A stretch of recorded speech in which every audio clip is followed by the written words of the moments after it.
Hi folks, today we're out here with the JTS shotgun trying some functionality test with the heavy shot. These are the lead loads, the 2 3/4 shells. They're black. They got 1 1/8 ounce shot, but they're made by heavy loads that make a lot of the tungsten shot. But we're just going to try it through this real quick, see if we can get 5 shots off. Got a target down here, see how this stuff does through this gun.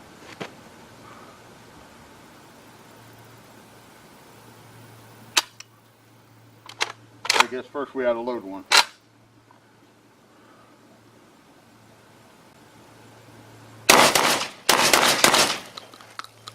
Obviously does okay with those.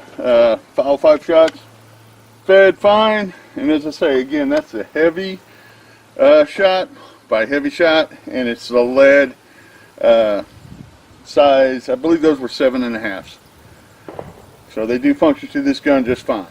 Well, thanks again for watching, and have a wonderful day.